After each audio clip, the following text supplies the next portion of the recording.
സേതുവിന്റെ പല്ലുവീട് ഇന്നത്തെ നല്ലൊരു കഥ കേട്ടാലോ. അപ്പൊ ഇന്നത്തെ കഥ കുറെ ലേറ്റ് ആയിട്ടോ കേട്ടോ വന്നേ. അപ്പൊ എല്ലാരും മറക്കാതെ കയറി കാണാൻ ശ്രമിക്കണേ. അങ്ങനെ ഇന്നത്തെ കഥയില് പല്ലവിയെ പൂർണ്ണിമ വിളിക്കുന്നുണ്ട്. പൂർണ്ണിമ വിളിച്ചിട്ട് ചോദിച്ചു, എന്തായി മോളെ കാര്യങ്ങള്? അവിടെ എത്തിയോ? അവിടെ എത്തിയിട്ടൊന്നും വിളിക്കുകയോ പോലും ചെയ്തില്ല. എത്തി അമ്മയെന്ന് പറഞ്ഞു. അല്ല എന്നിട്ട് സേതുവിനെ വേണുഗോപാലെ തിരിച്ചറിഞ്ഞോന്ന് ചോദിച്ചു. ചോദിക്കുക. അതല്ലേ അമ്മ അതിന്റെ കോമഡി എന്ന് പറഞ്ഞ. എന്താ മോളെ, എന്താ കാര്യം എന്താ? സേതുവേണ്ണെ കണ്ടിട്ട് വേണുഗോപാൽ സാറിന് മനസ്സിലായില്ല എന്ന് പറഞ്ഞു. മനസ്സിലായില്ലെന്നോ? അപ്പം സേതുവാണ് കാര്യങ്ങളൊക്കെ പറഞ്ഞ് ലക്ഷ്മിയുടെ ജീവിതം തകർത്തേന്നല്ല അയാൾ പറഞ്ഞേ. അതൊക്കെ ശരി തന്നെയാ. പക്ഷെ എങ്കില് ഈ സേതു ആയിരുന്നില്ല വേണുഗോപാൽ സാർ ഉദ്ദേശിച്ച സേതു എന്ന് പറഞ്ഞു. ഈ സേതു ആയിരുന്നില്ലെന്നോ? നീ എന്തൊക്കെയാ മോളെ പറയണേ? അതെ, ഇതിനകത്ത് വലിയ ചതിയൊക്കെ നടന്നിട്ടുണ്ട് അമ്മയെന്ന് പറഞ്ഞു. മോളെ നീ കാര്യം എന്താ വെച്ചാൽ തെളിച്ചു പറ. പിന്നീട് പല്ലവി പൂർണ്ണിമയുടെ കാര്യങ്ങളൊക്കെ പറയണം, നടന്ന സംഭവങ്ങളെല്ലാം. എന്നിട്ട് പറഞ്ഞു, അവനെ വിളിച്ചിട്ടുണ്ട് ഇന്ദ്രനെ. അവൻ ഇങ്ങോട്ടേക്ക് വരും. ഇന്ന് അവന് ഉത്സവം പെരുന്നാളും എല്ലാം ഒരേപോലെ ആയിരിക്കും. ഒരുമിച്ച് അവന് കൊടുക്കൂന്ന് പറഞ്ഞു. അത് കേട്ടപ്പം ഒരു നിമിഷം ആലോചിച്ചിട്ട് പൂർണ്ണിമ പറഞ്ഞു, അവൻ ആ ദുഷ്ടം കാരണമല്ലേ പൊന്നുമടത്തിൽ നിന്ന് ഞങ്ങളൊക്കെ ഇറങ്ങേണ്ടി വന്നത്. അവന് ഒരു കാരണവശാലും വെറുതെ വിടല് മോളെ.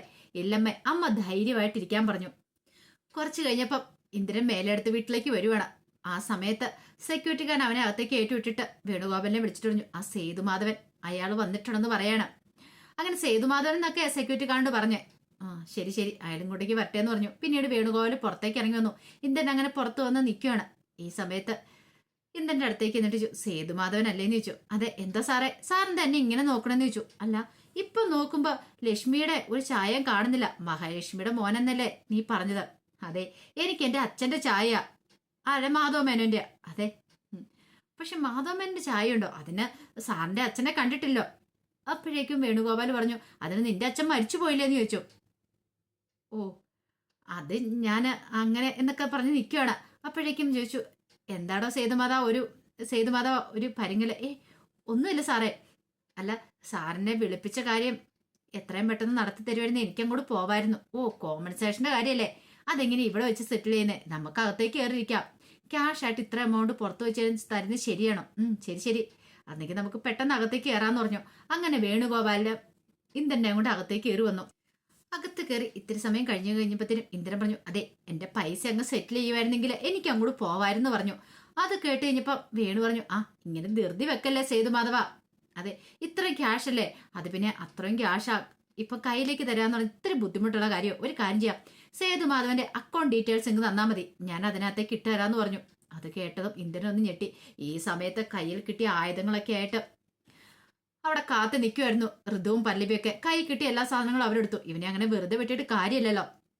അപ്പോഴേക്ക് ഇന്ദ്രൻ ഒരു നിമിഷം പാത്രി. പിന്നീട് ഇന്ദ്രൻ ഇങ്ങനെ ആലോചിച്ചു. എന്നിട്ട് പറഞ്ഞു, അയ്യോ സാറേ, അത് പറ്റില്ല എന്ന് പറയണ. അതെന്താ? കാരണം ഡീറ്റെയിൽസ് കൊടുക്കാൻ പറ്റില്ല. സേതുമാധവന്റെ അക്കൗണ്ട് സേതുവിന്റെ കയ്യിലല്ലേ, അല്ലാതെ ഇന്ദ്രന്റെ കയ്യിലല്ലല്ലോ. അപ്പോഴേക്ക് ഇന്ദ്രൻ പറഞ്ഞു, ഇതേ അങ്ങനെ കൊടുക്കാൻ പറ്റില്ല എന്ന് പറഞ്ഞു. അയ്യോ, അതെന്ത് പറ്റി? ഇതിപ്പോ നമ്മൾ കോടതിക്ക് പുറത്ത് വെച്ച് സെറ്റിൽ ചെയ്യുന്നല്ലേ. ഇത് കോടതി വെച്ച് സെറ്റിൽ ചെയ്യേണ്ട കാര്യങ്ങൾ അറിയാലോ. ഇതിപ്പം നമ്മളൊരു ഡീലിങ്ങിന്റെ പുറത്ത് ഇതിങ്ങനെ ചെയ്യുന്നത് മാത്രമേ ഉള്ളൂ. പിന്നെ ഇത്രയും വലിയ പണത്തിന്റെ സോഴ്സ് ഒക്കെ ഞാൻ ചിലപ്പോൾ ഇൻകം ടാക്സുകാരെ ബോധ്യപ്പെടുത്തേണ്ടി വരും. അവര് ചോദിക്കില്ലേ ഇത്രയും വലിയ പണം എനിക്ക് പെട്ടെന്ന് എവിടുന്ന് വന്നെന്ന്. അതുകൊണ്ട് അത് പറ്റില്ല സാറെന്ന് പറയണം. ഓഹോ, നീ തന്ത്രശാലിയാണല്ലോടാ ഓരിപ്പോവാനായിട്ട്.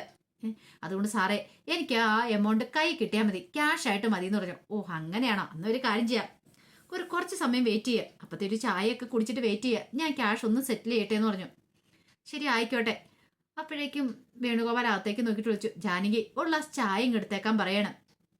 അങ്ങനെ അകത്ത് ചായ എടുക്കുക. ഈ സമയത്ത് ശൈലജ കൊണ്ടുവന്നു. അല്ല, ഇതാരാ വേണുവേട്ടാ?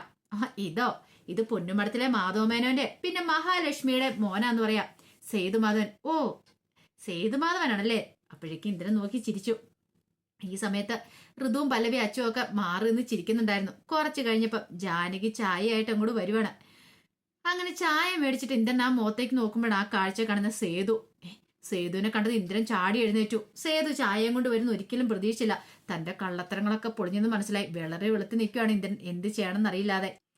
അതേ സമയത്ത് സേതു ചോദിച്ചു, എന്താടാ നീ ചായ കുടിക്കണില്ലേന്ന് ചോദിച്ചു. പൊന്നുമ്പടത്തിലെ സേതുമാധവനല്ലേ, കുടിക്കടാന്ന് പറയണം. അത് കേട്ടപ്പോ ഇന്ദ്രനൊന്നും വല്ലാതിരിക്കുക. പിന്നീട് സേതു പറഞ്ഞു, എന്റെ പേരൊക്കെ നീ അങ്ങോട്ട് എടുത്തില്ലേ, അപ്പൊ പിന്നെ എനിക്കൊരു പേര് വേണ്ടേടാ. എന്ത് ചെയ്യാനാ? പൊന്നുമടത്തിലെ സേതുമാധവനല്ലേ നീ. പക്ഷെ നിന്റെ പേര് എനിക്ക് വേണ്ട, അതിനേക്കാളും ഭേദം ഞാൻ വല്ല കടലിലും ചാടി ആത്മഹത്യ ചെയ്യുന്നാന്ന് പറഞ്ഞു. അപ്പോഴേക്കും പല്ലവി, ഋതുവും അച്ചു എല്ലാരും കൂടെ വരുവാണ്. അവരെ എല്ലാരും കൂടെ കണ്ടു കഴിഞ്ഞപ്പത്തിന് ഒരു നിമിഷം ഇന്ദ്രൻ വല്ലാതെയായിപ്പോയി. ഇന്ദ്രൻ എന്ത് ചെയ്യണമെന്ന് അറിയത്തില്ല. ആ സമയത്ത് വേണുഗോപാലും മയൂരിയോട് പറഞ്ഞു, മോളെ മയൂരി, ഇതാരാന്നറിയോ? പൊന്നും മടത്തിലെ സേതുമാധവനാ, നിന്റെ നേരാങ്ങളെന്ന് പറയണം. ഹാ, നേരാങ്ങള കൊള്ളാലോ എന്ന് പറയണം. അപ്പോഴേക്കും സേതുമാധവൻ പറഞ്ഞു, നേരാങ്ങളെ എന്താ ചായ കുടിക്കാത്തെ? ചായ കുടിക്കുക നേരാങ്ങളെന്ന് പറഞ്ഞു.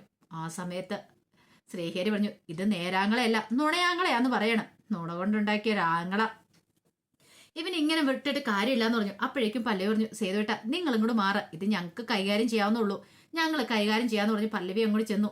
ആ സമയത്ത് ഇന്ദ്രൻ ഇങ്ങനെ നോക്കി. പിന്നീട് ഇന്ദ്രൻ പറഞ്ഞു, അയ്യേ ഞാൻ പറ്റിച്ചെന്നും പറഞ്ഞുകൊണ്ട് അവിടെ ഒന്നും തുള്ളുവാണ്. അപ്പോഴേക്കും പല്ലവി പറഞ്ഞു, നിന്റെ ഈ തുള്ളച്ചാട്ടമൊക്കെ ഞങ്ങൾ കുറെ ഉള്ളതാടാ. കുടുംബത്തെ മൊത്തം ഇല്ലാതാക്കിയിട്ട് നീ പറ്റിച്ചാന്ന് പറഞ്ഞ് ഇരിക്കുന്നില്ലടാ. നിന്നെ ഞാനെന്ന് പറഞ്ഞ് കൈ വെച്ചിരുന്ന ആ കാമ്പ് വെച്ച് അവനിട്ട് അടിക്കുവാണ്. പിന്നീട് അച്ചുവും ഋതുവും പല്ലവി എല്ലാരും കൂടെ ചേർന്ന് അവനെ അടിച്ചൊരു പരുവാക്കി. അപ്പോഴേക്കും സേതു ശ്രീഹരിയും കൂടെ വന്നു. അവര് നല്ല വെണ്ണം തന്നെ കൊടുക്കുകയാണ്. ഒടുവില് അടി കൊണ്ട് എന്തിനും പുറത്തേക്ക് ഇറങ്ങി ഓടി. പുറകെ സേതു ഒക്കെ ചെന്നു. ആ സമയത്താണ് സേതു താഴെ ഇട്ടിരുന്ന കത്തി പുറത്ത് കിടന്നേ. ഇന്ദ്രന്റെ കയ്യിൽ അത് കിട്ടി. ഇന്ദ്രൻ കത്തി ഓങ്ങിക്കൊണ്ട് നേരെ സേതുവിന്റെ പിന്നാലെ സേതുവിന്റെ അടുത്തേക്ക് വന്നു. ചോണയുണ്ടെ വാടാന്ന് പറഞ്ഞു. എന്റെ പിന്നാലെ വന്ന് ഇനി കുത്തിക്കീറൂന്ന് പറഞ്ഞു. സേതു പറഞ്ഞു, എന്നാ ചോണയുണ്ടെ കുത്തറാന്ന് പറഞ്ഞു. അപ്പോഴേക്കും സേതുവിന് വന്നിട്ട് പല്ലവി അച്ചു അവരൊക്കെ തടയുവാണ്. വേണ്ട വേണ്ടാന്ന് പറഞ്ഞിട്ട് വാടാന്ന് പറഞ്ഞിട്ട് ഇന്ദ്രൻ വെല്ലു പിടിച്ച് നിൽക്കുക. സേതുവിന് കട്ടക്കലിപ്പായി. സേതുവിനോട് പല്ലവി പറഞ്ഞു, വേണ്ട, അവനൊരു പിശാശ, എന്തും ചെയ്യാൻ മടിയാത്തവനാ, സേതുവേട്ടൻ അങ്ങോട്ടേക്ക് പോകണ്ടാന്ന് പറഞ്ഞു. അപ്പോഴേക്കും ഋതു പറഞ്ഞു, ചോണയുണ്ട നീ എന്നെ ആദ്യം കുത്തിക്കയറ എന്നും പറഞ്ഞ് ഋതു അങ്ങോട്ട് ചെല്ലുവാണ്. ആദ്യം നീ എന്നെ കൊല്ല, എന്നെ മാത്രമല്ല നിന്റെ കുഞ്ഞിനെ, എന്റെ വയറ്റ് വേണം നിന്റെ കുഞ്ഞിനെയും കൂടെ നീ കൊല്ലടാന്നും പറഞ്ഞുകൊണ്ട് ഋതു ചെല്ലുവാണ്. അപ്പോഴേക്കും വേണുഗോപാലം നോക്കി. പിന്നീട് വേണുഗോപാൽ ഒരു മിന്നൽ വേഗത്തിലേക്ക് അകത്തേക്ക് ഏറിപ്പോയി. അതിനുശേഷം തന്റെ തോക്ക് എടുത്തുകൊണ്ട് വന്നു. ഇവനെ ഞാനിന്ന് തീർക്കും, എന്റെ കൈ കൊണ്ടായിരിക്കണം ഇവന്റെ അന്ത്യം എന്ന് പറഞ്ഞ് തോക്ക് ചൂണ്ടുവാണ്. മയൂരിയും ശൈലജയും കയറി പിടിച്ചു. മയൂരി പറഞ്ഞു, വേണ്ട പപ്പ, അയാളെ ഒന്നും ചെയ്യണ്ട, അയാൾ പോട്ടെ എന്നൊക്കെ പറയണം. സേതുവിനെ തടഞ്ഞു പല്ലവി. വേണ്ട സേതുവേട്ട എന്നൊക്കെ പറയണം. ആ സമയത്ത് ഇന്ദ്രൻ എന്ത് ചെയ്തു, പെട്ടെന്ന് തന്നെ ബൈക്കിൽ കയറി പോവാണ്. അപ്പോഴേക്കും പല്ലവി പറഞ്ഞു, അവൻ രക്ഷപ്പെട്ടെന്ന് പറയണേ. എവിടെ രക്ഷപ്പെടാനായിട്ട്, ഒരിടത്തും അവൻ രക്ഷപ്പെടാൻ പോകുന്നില്ല, വാടാന്ന് പറഞ്ഞ് ശ്രീഹരിയൊക്കെ വിളിക്കണം. അങ്ങനെ രക്ഷപ്പെടാൻ വിടാൻ പറ്റുമോ സേതുവിനൊക്കെ? പിന്നീട് ഇന്ദ്രൻ ബൈക്കെ പറന്നു പോവാണ്. പോകുന്ന സമയത്താണ് പ്രതാപന്റെ കോള് വരുന്നത്. എന്താ വിളിച്ചെന്ന് ചോദിച്ചു. താനിത് എവിടെയാ? ഞാൻ ജീവനും കയ്യിലെടുത്ത് ഓടുവാന്ന് പറയണം. മനസ്സിലായി. അതെ, അതിനുള്ള കാരണം നീ ഉണ്ടാക്കി വെച്ചിട്ടുണ്ടല്ലേ ഇന്ദ്ര. എടാ നീ എന്താ പറയണേ? പൊന്നും മടത്തിൽ സേതുമാധവന്റെ വേഷം കെട്ടി നീയാണ് അപ്പം ആ ലക്ഷ്മിയമ്മയോട് കാര്യങ്ങളൊക്കെ വെളിപ്പെടുത്തി അല്ലേന്ന് ചോദിച്ചു. അല്ല, അത് പിന്നെ നീ എങ്ങനെയാ കാര്യങ്ങളൊക്കെ അറിഞ്ഞേ? അതൊക്കെ ഞാൻ അറിഞ്ഞു. ഞാൻ മാത്രമല്ല, ഇതേ ഇവിടെ എന്റെ ചേച്ചിയും കാര്യങ്ങളൊക്കെ അറിഞ്ഞിട്ടുണ്ട്. ഈ സമയം പൂർണിമ പുറകെ വന്ന് നിന്ന കാര്യം പ്രതാപം കണ്ടില്ല. അവര് പറഞ്ഞോ? അതെ, അവര് പറഞ്ഞിട്ടുണ്ട്. അതുകൊണ്ട് നീ ഇങ്ങോട്ടേക്ക് വന്നിട്ടുണ്ടെങ്കിലേ നിന്റെ കാര്യത്തൊരു തീരുമാനം ഉണ്ടാക്കും. പിന്നെ അവരെന്നെ എന്ത് ചെയ്യാനായിട്ടാ, എന്ത് ചെയ്യാനാന്ന് കണ്ടറിയാം. ചേച്ചിയുടെ കടുംപെട്ട സ്വഭാവത്തെക്കുറിച്ച് നിനക്ക് അറിയത്തില്ലാത്തോണ്ടാ ഇന്ദ്ര.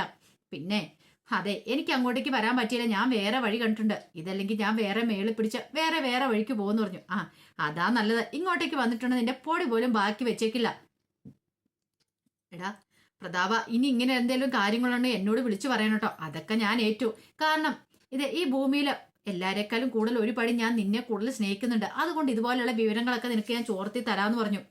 അതും പറഞ്ഞ് ഫോൺ കട്ട് ചെയ്തിട്ട് തിരിഞ്ഞു വരുമ്പത്തിനും പൂർണിമയുടെ മുഖത്തേക്കാ നോക്കുന്നത്. പൂർണിമ ഇങ്ങനെ രൂക്ഷഭാവത്തില് പ്രതാപനെ നോക്കി നിൽക്കുക. അപ്പൊ അതിന്റെ വിശേഷങ്ങളൊക്കെയാണ് കണ്ടേ. എന്താണെങ്കിലും ഇന്ദ്രൻ അങ്ങനെ രക്ഷപ്പെട്ടു പോകാൻ പറ്റുമെന്നില്ല. ഇന്ദ്രനെ പിടി വീഴും. ഇന്ദ്രനെ ഒടുവിലെ പൊക്കിക്കൊണ്ട് നേരെ പൊന്നുമടത്തിലേക്ക് പോവുകയും ചെയ്യും. അപ്പൊ അതിന്റെ വിശേഷങ്ങളുമായി വൈകുന്നേരത്തെ പ്രമോയി വരാട്ടോ. ഒരിക്കൽ കൂടി എല്ലാവർക്കും ശുഭദിനം നേർന്നോട്ട് നിർത്തുന്നു.